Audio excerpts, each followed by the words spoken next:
Welcome back to Mind Pump TV. I'm your host, Danny Matrenga. Today, I'm going to share with you 3 must-know tips for new personal trainers or even veteran personal trainers that will help you succeed with not just your business, but also forming lasting relationships with your clients that will drive results. Let's talk about those.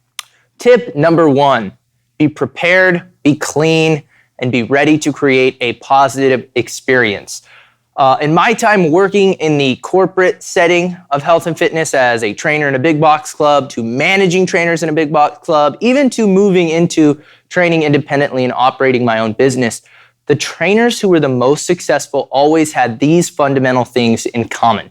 They were always prepared, whether that be with the workout in mind for the client.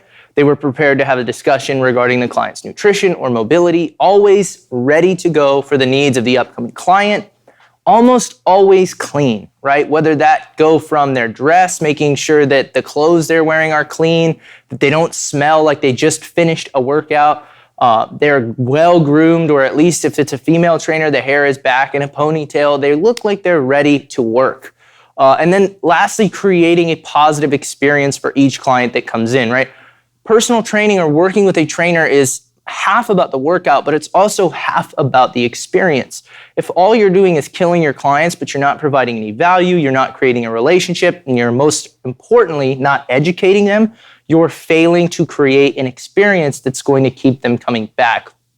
And the trainers who did these 3 things well, even if they were newer, or perhaps even if they didn't have the same knowledge level as some trainers who have more expertise, technically speaking, those trainers always did very well.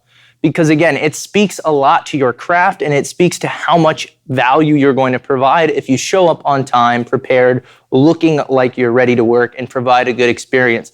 I'll give you an example. Imagine any other field, okay, where let's say it's your accountant. You show up to work on your taxes, and your accountant shows up late. He's sweating through his shirt's unbuttoned, his tie's loose, he's got a food stain on it, and he's kind of being rude. You're not going to feel hyper confident that this person has your best interest. But for some reason, it's okay for trainers to show up late, dirty, sweaty, stinky. I understand that we work out at our job, but in my opinion, it's never okay, nor is it ever professional, not to show up ready to provide a service to your client. The second tip, find the balance between having a white belt mentality and paralysis by analysis. What do I mean by that? A lot of new trainers feel like they have no idea what they're doing, they don't know enough, and that they're not qualified to work with clients. A lot of them get a really gnarly case of what we call imposter syndrome. Now, on the flip side of that, a lot of veteran trainers who've been in the trenches for a while, they feel like they know it all. They don't need any new tricks. They can work with and fix anybody who comes their way. What I believe is that the answer is somewhere in the middle, right? You have to garner confidence from what you know to be true, from your certifications, from your hands-on knowledge, from the things you've done with your own personal studies, whether that be with books, internships, all those things. That needs to create your base of confidence. But beyond that, you need to always have a white belt mentality, be willing to learn, willing to experiment, and always taking in new information, especially if a client comes to you and you're not necessarily sure how to help them in that moment. You don't want to be so focused on the things you don't know that you're not able to help people because you lack the fundamental confidence, but you also don't want to be so arrogant with what you know that you feel as though you have nowhere left to grow and learn. That will get you out of the industry very quick, and it leads to burnout. So white belt mentality, I recommend trainers do their continuing education twofold. So whatever the course requirement is for your certification's continuing education, try to get that done and then double it, whether it be with more courses or better yet, in my opinion, with things like textbooks, in-person internships, or following or shadowing a trainer who you really look up to. That's a fantastic way to keep learning and growing within the field. The last and most important tip is a piece of communication between you and your client when you initially meet, all right? That is under promise and over deliver. A lot of trainers, in an effort to generate a sale, get another client on their roster, do more sessions. They will drastically oversell what they're going to give to that client. And then they're going to have to apply some really sketchy, perhaps dangerous methods to rush results. And they're not really creating sustainability, not just within that client, right? Or within that client's fitness plan. They're not really creating sustainability in the relationship. You end up putting them on crappy diets. You end up training them way too hard in order to give them these results that they want because you just want to give them what they need, what they think they want. A good trainer will always listen to what the client's goals are, give them a plan to get there, right? Give them what they want, but they will also explain to them what they need. And in doing so, you're probably going to 9 times out of 10 end up having to take longer to get the client where they want to be than they thought they needed. And a lot of clients don't like that. But if you have that communication, you take the time to express to them the importance of doing it the right way, you build value and you build trust. And again, you under-promise, but you over-deliver.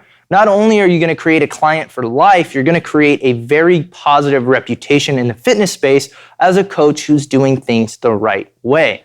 There's a lot of people out there that think that the results you're getting your client have to exist on a very rapid timetable, and quite frankly, with most people, they just don't. Unless that person is preparing for something that is really integral for them to get to by a certain time, I've often found it's better to take your time to get to their goal, educating them along the way, and doing it the right way versus rushing.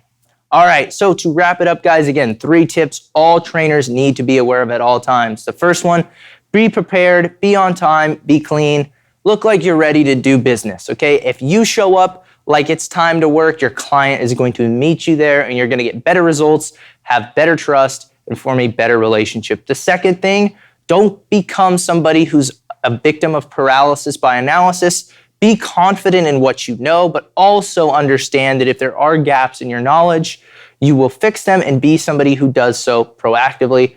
Last and most certainly not least, make it a point always to under promise and over deliver, right? Work on what your clients want while still giving them what they need. Take the time to educate them and create long-term behavior change. Don't just be a drill sergeant who slaps crash diets on people. Take your time. You will build lasting relationships and a very positive reputation in the fitness space if you do this. Thanks again so much for watching Mind Pump TV. Look, if you're a trainer and you found this video helpful, please feel free to leave us a comment where you'd like us to go next. I know between myself, Sal, Adam, and Justin, there's decades of personal training and business experience, and we want you guys to have access to that on as many platforms as possible. So leave areas where you would like our help. I'll read through them, and hopefully we can create some additional videos on this in the future. Thank you so much for watching Mind Pump TV. Have an awesome day.